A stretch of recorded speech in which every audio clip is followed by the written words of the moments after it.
hey, you can't do this. This is a brand new world. Everything that you've done, up to and including, let me also tell you, the media don't understand. This is not 1980s Rush Limbaugh news. It's different. It's this. It's like watching momentary blood pressure. It's like watching spikes and comes and downs. Last night, CNN even said, remember that? Honey, it said, the fifth accuser, fifth. And they go, they debunked that. They're just throwing stuff. It's a runaway train.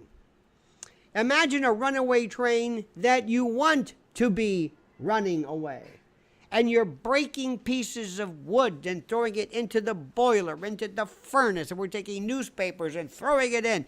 And we're taking chairs and furniture and water and anything. Just keep this going. Keep talking. It is unbelievable. We're talking about mental illness, craziness. We're talking about a culture that can't explain the fact that, yes, there are women who are raped, and there are women who lie about it. It's as old as the day. It is as old. Have you ever met a nut? Have you ever had the opportunity in your life, men and maybe women, to meet a nut? Now, we're not saying who is a nut, but let me just bring this subject matter up. Unless and until you have been in a situation, either directly, tangentially, through the court system, I have seen some of the best liars that you could ever imagine. People trying to destroy men, women, families through divorce, taking kids and coaching kids about daddy and Uncle Dave touched you.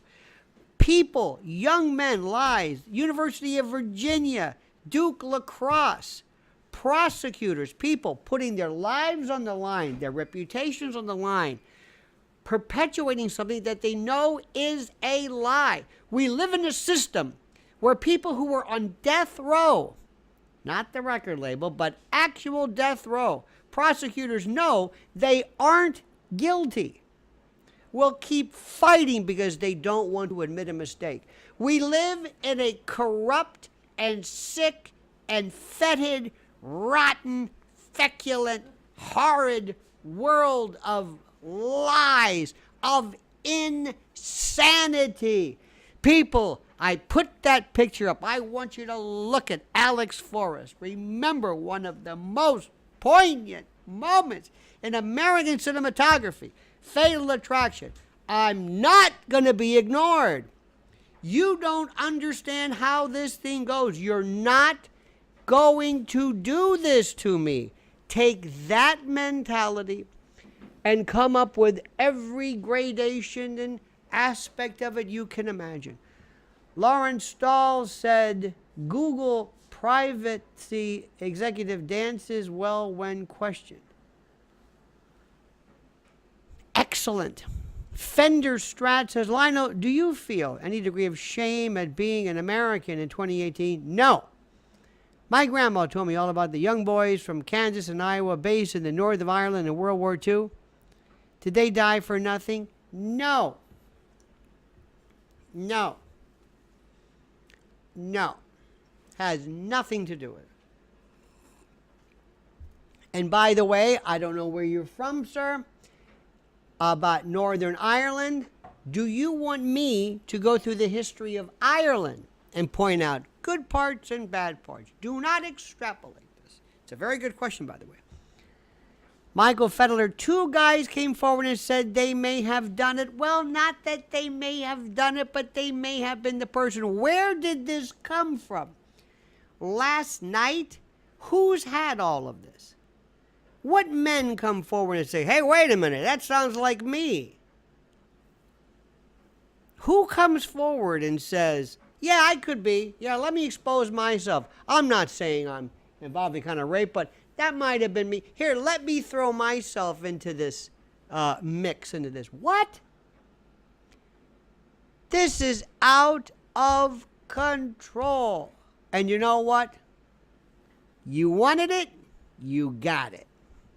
Okay, America, what are you going to do about it? There is a very sick and depraved part of me that says, good. I want you to see what this is. I want you to see what you've done. I want you to see what you allowed this to do. You created Avenatti. What are you going to do about it? What are you going to do about it? Don't look at me, the pettifoggerer. What are you going to do about it? What are you going to do about CNN? What are you going to do about Dianne Feinstein? Don't look at me. Don't look at me. What are you going to do, America? What are you going to do about this? You like this country? This is the way you want it to be? Nobody's going to bail you out but you. And I hope in a very strange way we hit critical mass. And let me also say something. And let me go on the, that sounds on the record or on the stump or on the whatever it is. Brett Kavanaugh is not a choir boy. There are no choir boys. They don't exist. You don't have to be a choir boy to be a Supreme Court justice. You're not a judge like anybody else. You don't have to, he's not a trial judge. You don't have witnesses and evidence and juries and cross-examination. And no, it's appellate. Very, very, very dry. Very academic.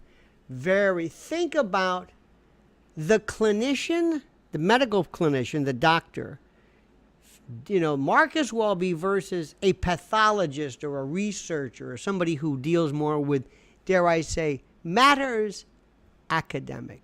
Lawrence Dahl says, Google tie to Chinese election meddling 2018. Excellent. I love that. That could very well be. Excellent. And that's why the president was railing against Google, or China rather, when they were laughing at him.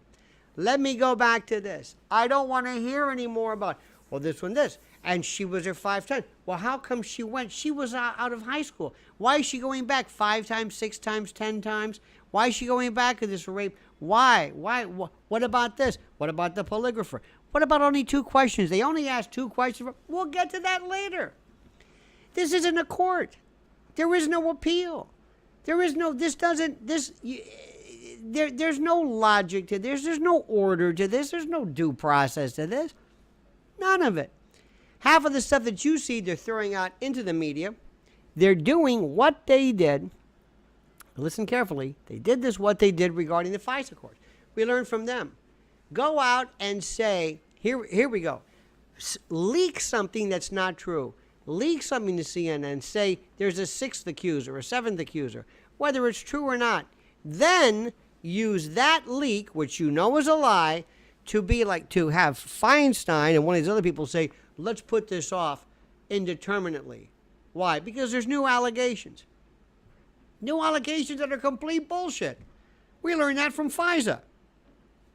There's no right or wrong to this. What do they want to do? They want to stretch this. Did you see John Kasich?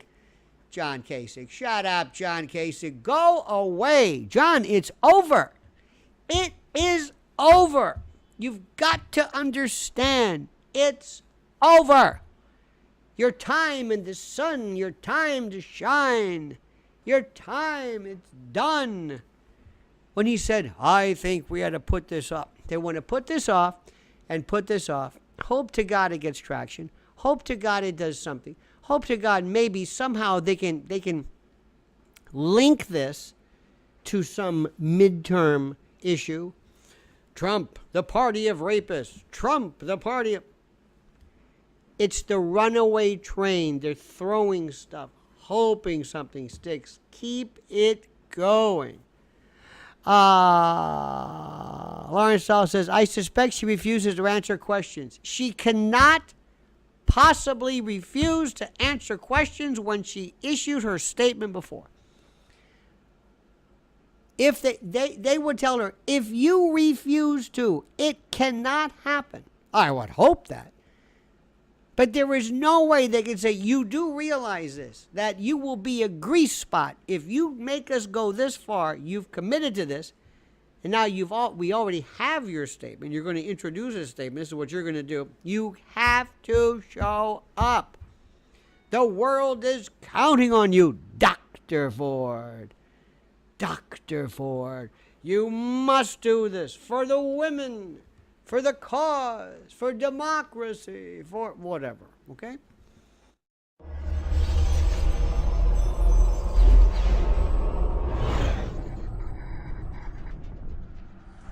Mr. Chairman, Ranking Member Feinstein, members of the committee, thank you for allowing me to make my statement.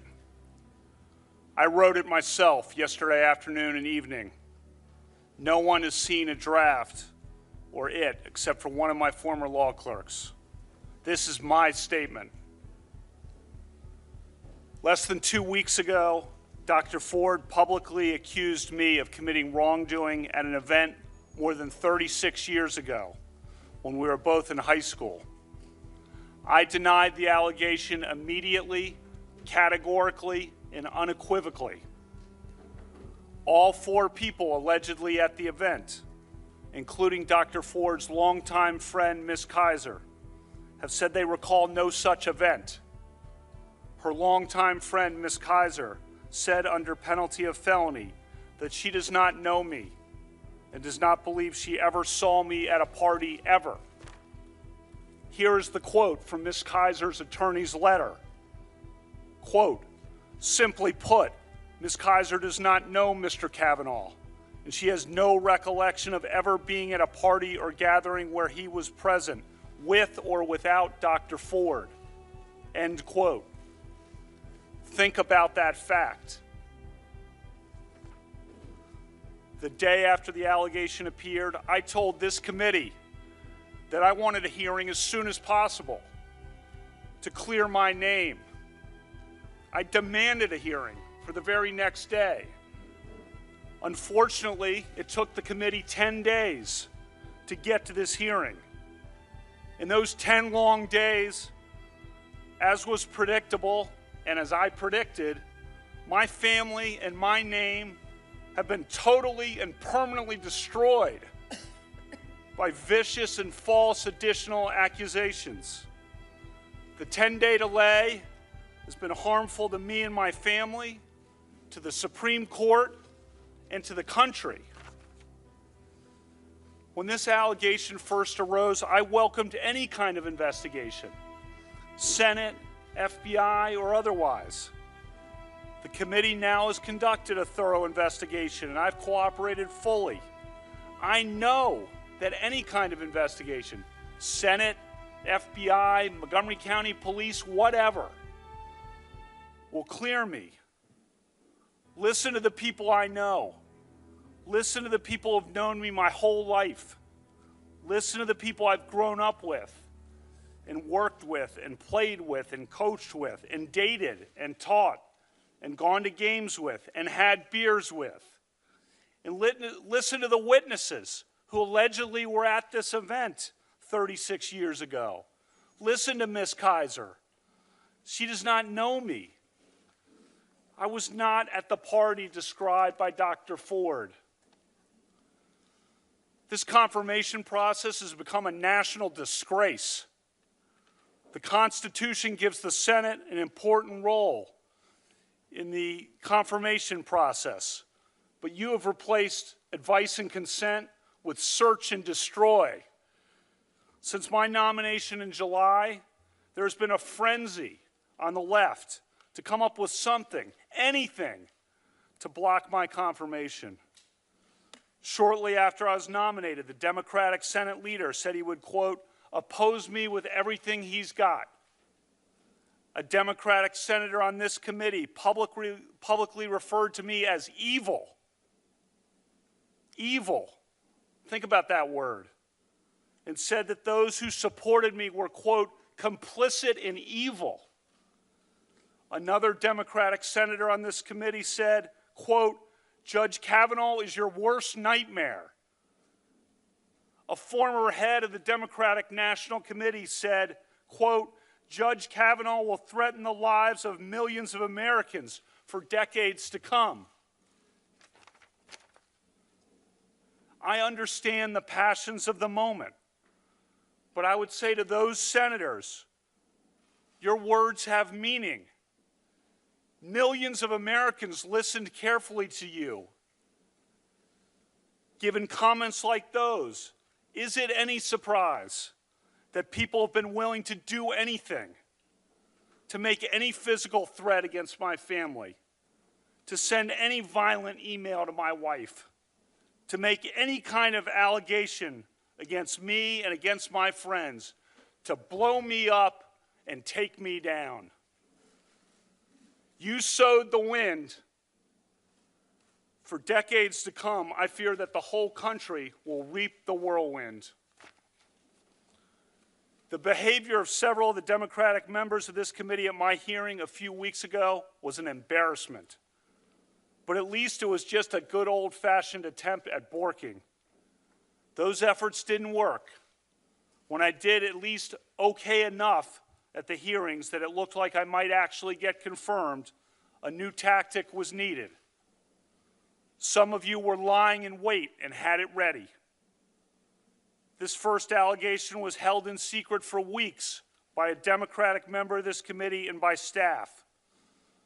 It would be needed only if you couldn't take me out on the merits. When it was needed, this allegation was unleashed and publicly deployed over Dr. Ford's wishes. And then, as no doubt was expected, if not planned, came a long series of false last-minute smears designed to scare me and drive me out of the process before any hearing occurred. Crazy stuff. Gangs, illegitimate children, fights on boats in Rhode Island. All nonsense, reported breathlessly and often uncritically by the media.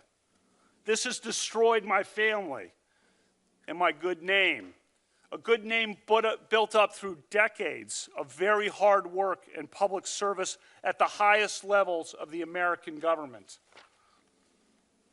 This whole two-week effort has been a calculated and orchestrated political hit, fueled with apparent pent-up anger about President Trump and the 2016 election, fear that has been unfairly stoked about my judicial record, revenge on behalf of the Clintons, and millions of dollars in money from outside left-wing opposition groups. This is a circus. The consequences will extend long past my nomination. The consequences will be with us for decades. This grotesque and coordinated character assassination will dissuade competent and good people of all political persuasions from serving our country. And as we all know, in the United States political system of the early 2000s, what goes around comes around. I am an optimistic guy. I always try to be on the sunrise side of the mountain, to be optimistic about the day that is coming. But today, I have to say that I fear for the future. Last time I was here, I told this committee that a federal judge must be independent, not swayed by public or political pressure. I said I was such a judge, and I am. I will not be intimidated into withdrawing from this process. You've tried hard. You've given it your all. No one can question your effort. But your coordinated and well-funded effort to destroy my good name and destroy my family will not drive me out. The vile threats of violence against my family will not drive me out. You may defeat me in the final vote, but you'll never get me to quit. Never. I'm here today to tell the truth. I've never sexually assaulted anyone. Not in high school, not in college, not ever. Sexual assault is horrific. One of my closest friends to this day is a woman who was sexually abused and who in the 1990s, when we were in our 30s, confided in me about the abuse and sought my advice. I was one of the only people she consulted. Allegations of sexual assault must always be taken seriously, always. Those who make allegations always deserve to be heard. At the same time, the person who is the subject of the allegations also deserves to be heard. Due process is a foundation of the American rule of law. Due process means listening to both sides.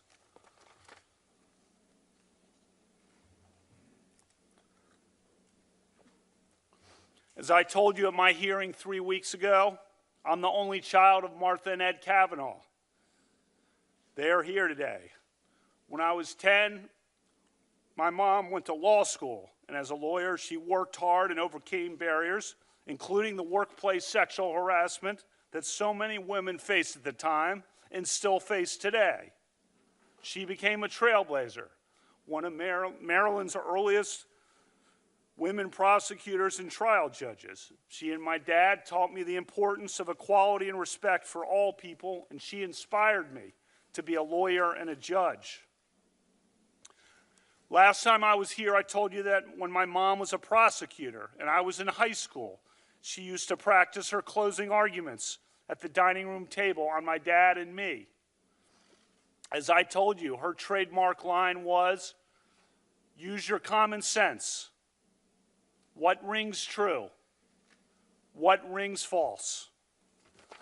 Her trademark line is a good reminder as we sit here today, some 36 years after the alleged event occurred, when there is no corroboration, and indeed it is refuted by the people allegedly there. After I have been in the public arena for 26 years without even a hint, a whiff of an allegation like this, and when my nomination to the Supreme Court was just about to be voted on at a time when I'm called evil by a Democratic member of this committee, while Democratic opponents of my nomination say people will die if I am confirmed. This onslaught of last-minute allegations does not ring true. I'm not questioning that Dr. Ford may have been sexually assaulted by some person in some place at some time. But I have never done this to her or to anyone. That's not who I am. It is not who I was. I am innocent of this charge. I intend no ill will to Dr. Ford and her family. The other night, Ashley and my daughter Liza said their prayers, and little Liza, all of 10 years old,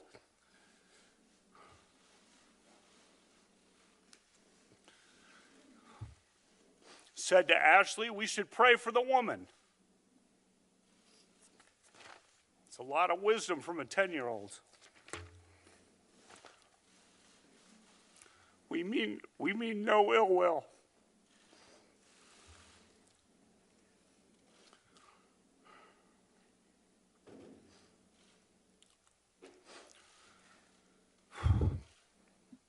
First, let's start with my career.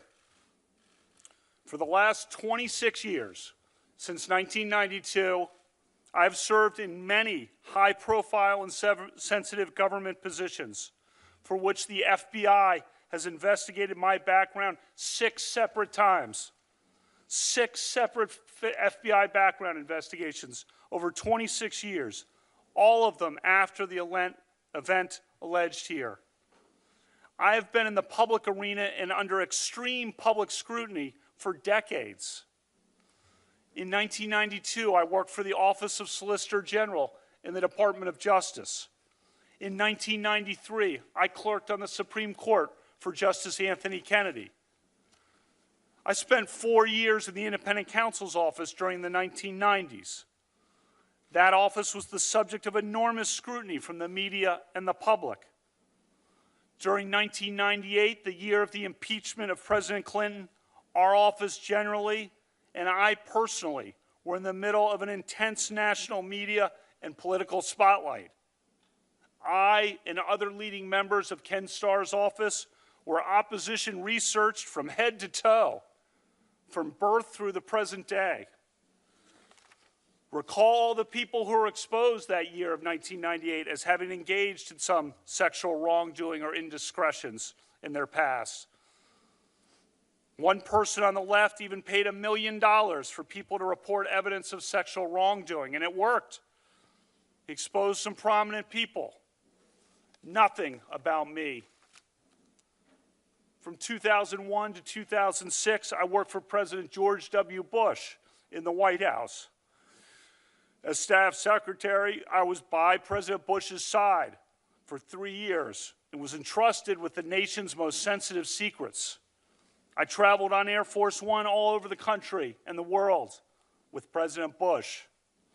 I went everywhere with him, from Texas to Pakistan, from Alaska to Australia, from Buckingham Palace to the Vatican. 3 years in the West Wing, 5.5 years in the White House. I was then nominated to be a judge on the D.C. Circuit. I was thoroughly vetted by the White House, the FBI, the American Bar Association, and this committee. I sat before this committee for 2 thorough confirmation hearings in 2004 and 2006. For the past 12 years leading up to my nomination for this job, I've served in a very public arena as a federal judge on what is often referred to as the second most important court in the country. I've handled some of the most significant and sensitive cases affecting the lives and liberties of the American people. I have been a good judge. And for this nomination, another FBI background investigation, another American Bar Association investigation, 31 hours of hearings, 65 senator meetings, 1,200 written questions, more than all previous Supreme Court nominees combined. Throughout that entire time, throughout my 53 years and 7 months on this earth until last week, no one ever accused me of any kind of sexual misconduct. No one, ever. A lifetime of public service and a lifetime of high-profile public service at the highest levels of American government, and never a hint of anything of this kind. And that's because nothing of this kind ever happened.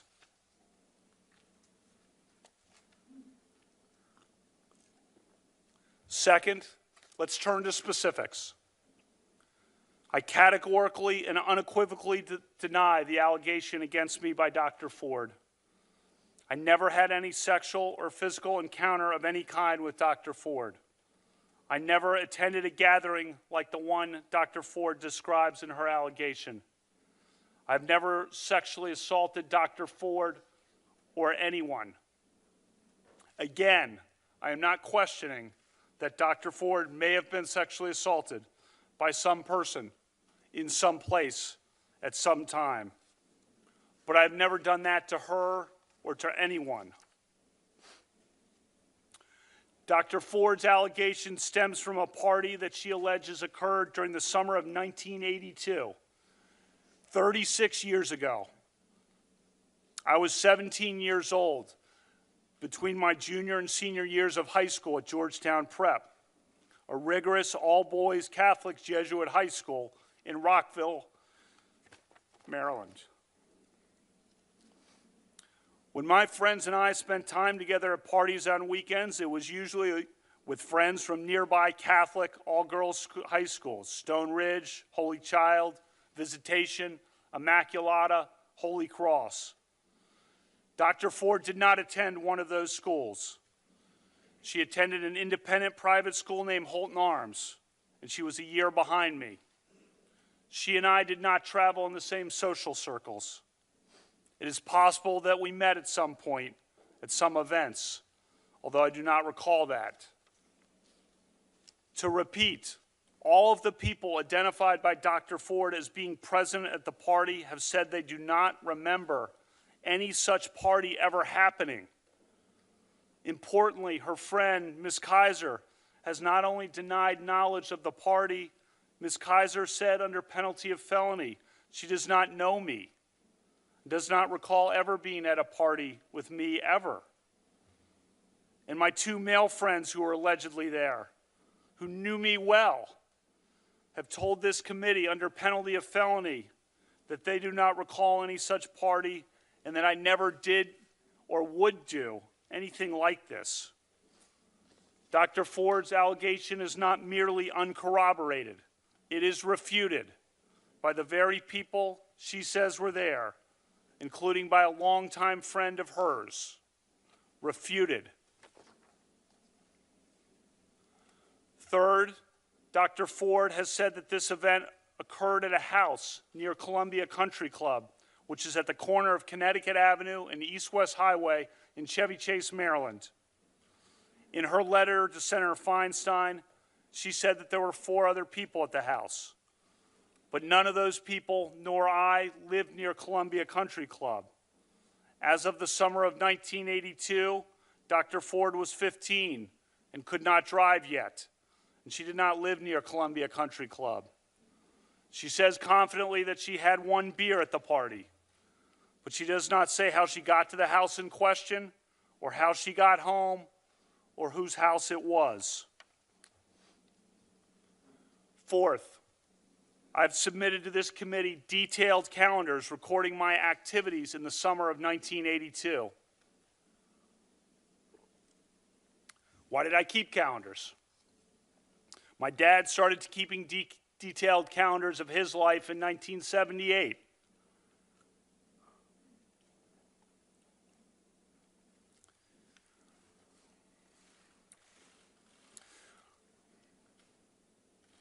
He did so as both a calendar and a diary.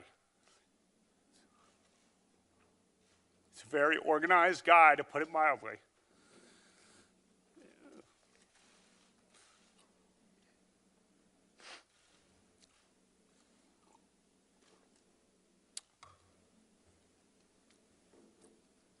Christmas time, we sit around and he regales us with old stories. Old milestones, old weddings, old events from his calendars.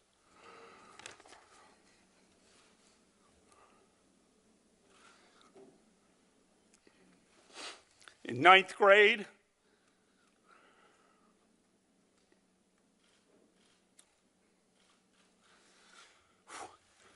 in 1980, I started keeping calendars of my own.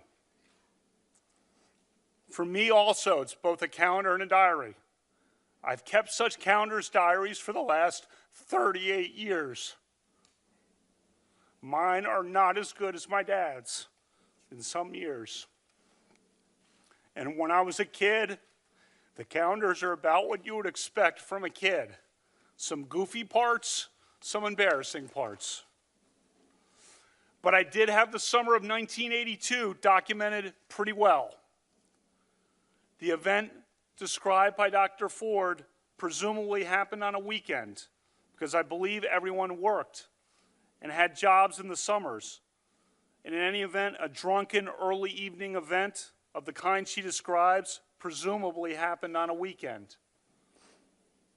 If it was a weekend, my calendars show that I was out of town almost every weekend night before football training camp started in late August.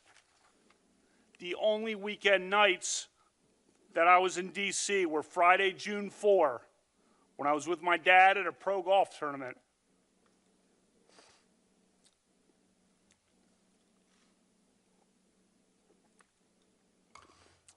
And had my high school achievement test at 8:30 the next morning.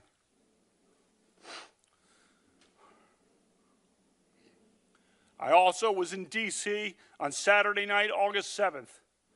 But I was at a small gathering at Becky's house in Rockville with Matt, Denise, Lori, and Jenny. Their names are all listed on my calendar.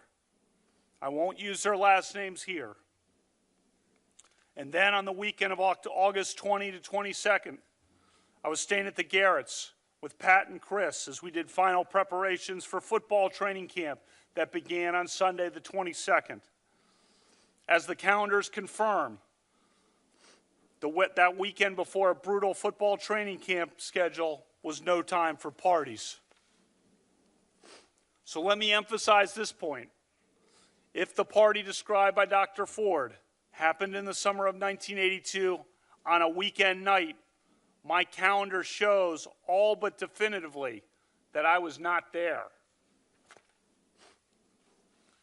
During the weekdays in the summer of 1982, as you can see, I was out of town for 2 weeks of the summer for a trip to the beach with friends and at the legendary 5-star basketball camp in Honesdale, Pennsylvania.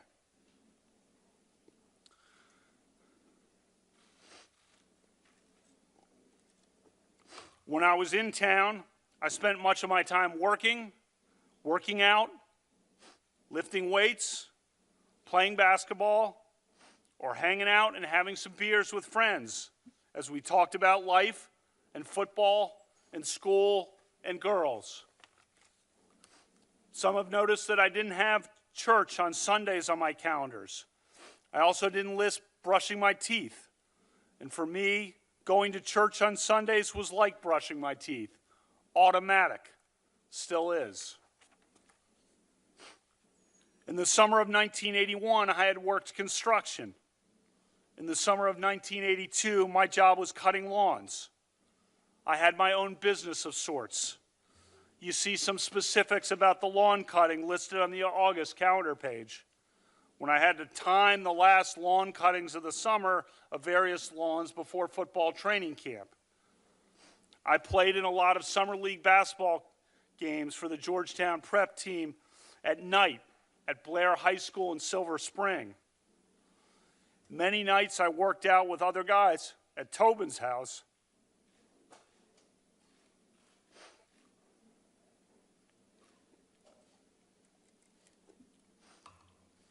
He was the great quarterback on our football team, and his dad ran workouts or lifted weights at Georgetown Prep in preparation for the football season. I attended and watched many sporting events, as is my habit to this day. The calendars show a few weekday gatherings at friends' houses after a workout or just to meet up and have some beers. But none of those gatherings included the group of people that Dr. Ford has identified. And as my calendars show, I was very precise about listing who was there.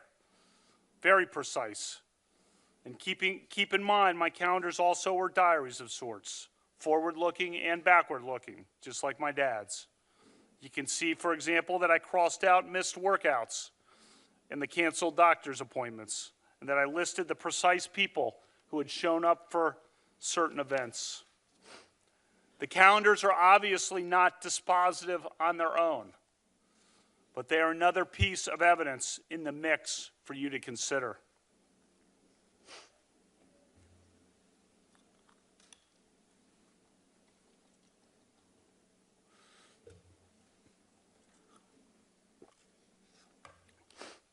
Fifth, Dr. Ford's allegation is radically inconsistent with my record and my character from my youth to the present day.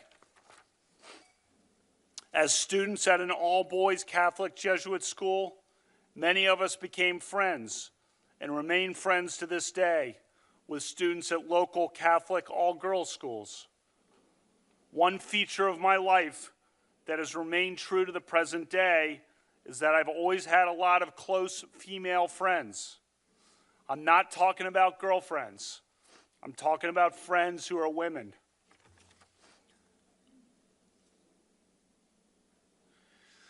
That started in high school.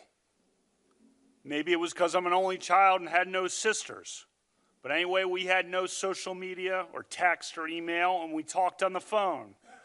I remember talking almost every night, it seemed, to my friends Amy or Julie.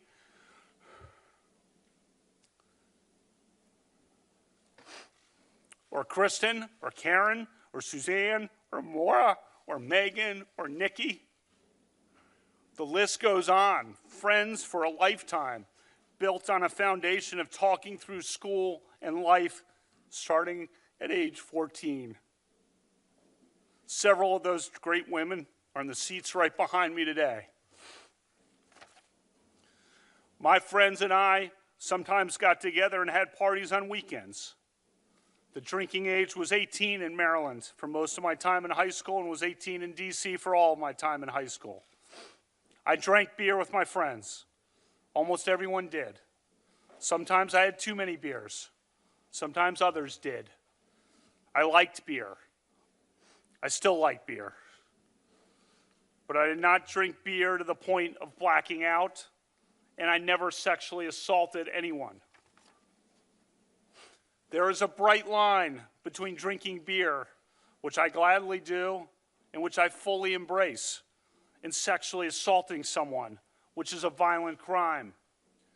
If every American who drinks beer or every American who drank beer in high school is suddenly presumed guilty of sexual assault, we'll be in an ugly new place in this country.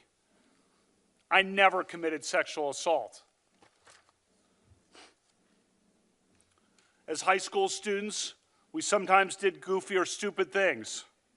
I doubt we are alone in looking back at high school and cringing at some things. For one thing, our yearbook was a disaster.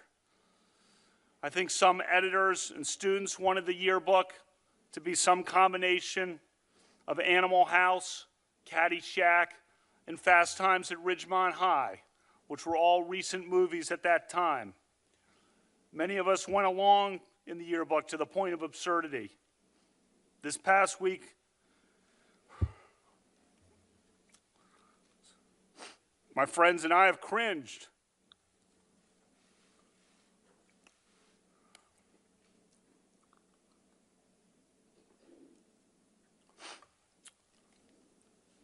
When we read about it and talked to each other.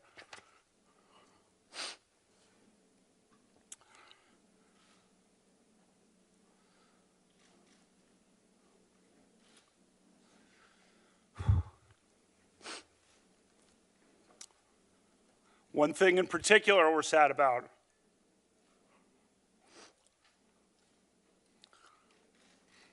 One of our good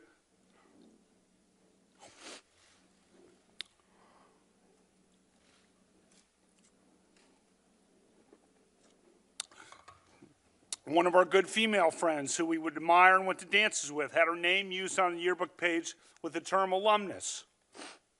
That yearbook reference was clumsily intended to show affection and that she was one of us.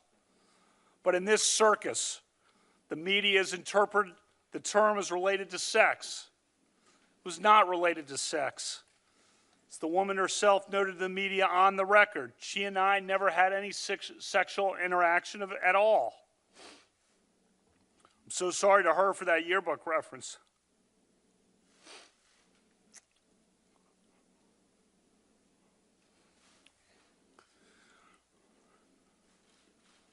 This may sound a bit trivial, given all that we are here for, but one thing I want to try to make sure of in the future is my friendship with her.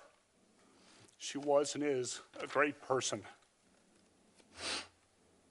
As to sex, this is not a topic I ever imagined would come up at a judicial confirmation hearing, but I want to give you a full picture of who I was.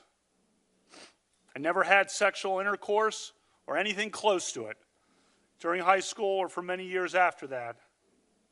In some crowds, I was probably a little outwardly shy about my inexperience. Tried to hide that. At the same time, I was also inwardly proud of it. For me and the girls who I was friends with, that lack of major or rampant sexual activity in high school was a matter of faith and respect and caution. The committee has a letter from 65 women who knew me in high school.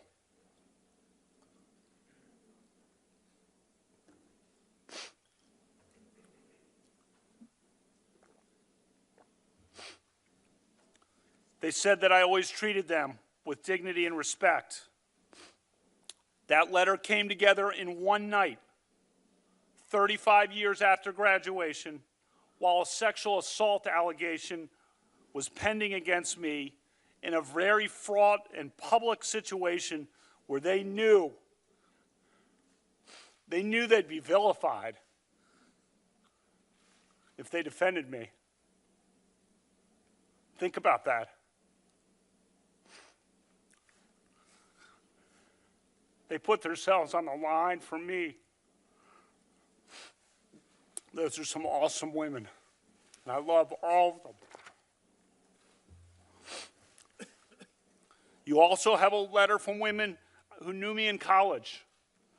Most were varsity athletes, and they described that I treated them as friends and equals and supported them in their sports at a time when women's sports was emerging in the wake of Title IX. I thank all of them for all of their texts and their emails and their support. One of those women friends from college, a self-described liberal and feminist, sent me a text last night that said, quote, "Deep breaths.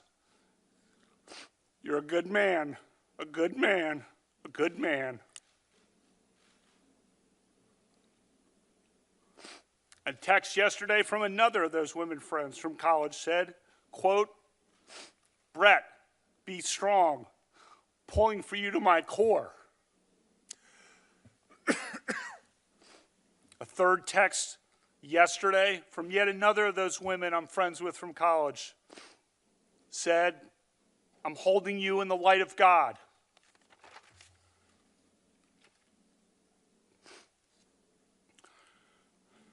As I said in my opening statement the last time I was with you, cherish your friends, look out for your friends, lift up your friends, love your friends. I've felt that love more over the last 2 weeks than I ever have in my life. I thank all my friends. I love all my friends. Throughout my life, I've devoted huge efforts to encouraging and promoting the careers of women. I will put my record up against anyone's, male or female.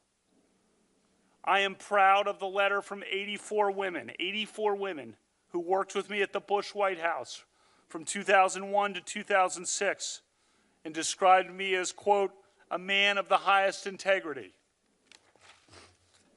Read the op-ed from Sarah Day from Yarmouth, Maine. She worked in Oval Office operations outside of President Bush's office. Here's what she recently wrote in centralmaine.com. And today she stands by her comments. Quote, "Brett was an advocate for young women like me. He encouraged me to take on more responsibility and to feel confident in my role. In fact, during the 2004 Republican National Convention, Brett gave me the opportunity to help with the preparation and review of the president's remarks, something I never would have had the chance to do if he had not included me. And he didn't just include me in the work. He made sure I was at Madison Square Garden to watch the president's speech instead of back at the hotel watching on TV." End quote. As a judge since 2006, I've had the privilege of hiring 4 recent law school graduates to serve as my law clerks each year. The law clerks for federal judges are the best and brightest graduates of American law schools. They work for 1-year terms for judges after law school, and then they move on in their careers. For judges, training these young lawyers is an important responsibility. The clerks will become the next generation of American lawyers and leaders, judges and senators. Just after I took the bench in 2006, there was a major New York Times story about the low numbers of women law clerks at the Supreme Court and federal appeals courts. I took notice and I took action. A majority of my 48 law clerks over the last 12 years have been women. In a letter to this committee, my women law clerks said I was one of the strongest advocates in the federal judiciary for women lawyers. And they wrote that the legal profession is fairer and more equal because of me. In my time on the bench, no federal judge, not a single one in the country, has sent more women law clerks to clerk on the Supreme Court than I have. Before this allegation arose 2 weeks ago, I was required to start making certain administrative preparations for my possible transfer to the Supreme Court, just in case I was confirmed. As part of that, I had to, in essence, contingently hire a first group of 4 law clerks who could be available to clerk at the Supreme Court for me on a moment's notice. I did so and contingently hired 4 law clerks. All 4 are women. If confirmed, I'll be the first justice in the history of the Supreme Court to have a group of all women law clerks. That is who I am. That is who I was. Over the past 12 years, I've taught constitutional law to hundreds of students, primarily at Harvard Law School, while I was hired by then Dean and now Justice Elena Kagan. One of my former women students, a Democrat, testified to this committee that I was an even-handed professor who treats people fairly and with respect. In a letter to this committee, my former students, male and female alike, wrote that I displayed a character that impressed us all. I love teaching law, but thanks to what some of you on this side of the committee have unleashed, I may never be able to teach again. For the past 7 years, I've coached my 2 daughters' basketball teams. You saw many of those girls when they came to my hearing for a couple of hours. You have a letter from the parents of the girls I coached that described my dedication, commitment, and character. I coach because I know that a girl's confidence on the basketball court translates into confidence in other aspects of life.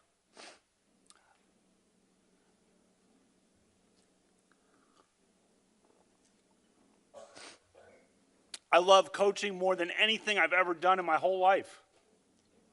But thanks to what some of you on this side of the committee have unleashed, I may never be able to coach again.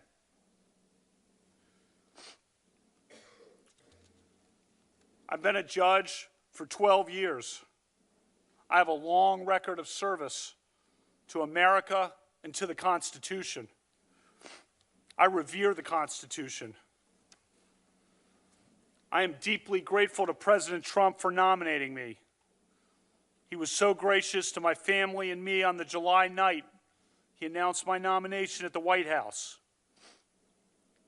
I thank him for his steadfast support. When I accepted the President's nomination, Ashley and I knew this process would be challenging. We never expected that it would devolve into this. Explaining this to our daughters has been about the worst experience of our lives. Ashley has been a rock. I thank God every day for Ashley and my family.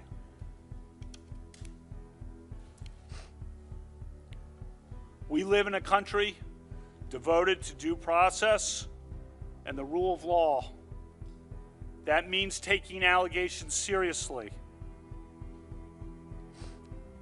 But if the mere allegation, the mere assertion of an allegation, a refuted allegation from 36 years ago, is enough to destroy a person's life and career, we will have abandoned the basic principles of fairness and due process that define our legal system and our country.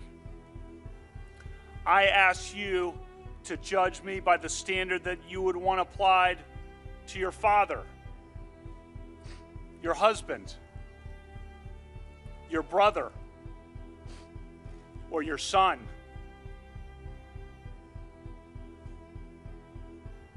My family and I intend no ill will toward Dr. Ford or her family. But I swear today, under oath, before the Senate and the nation, before my family and God, I am innocent of this charge.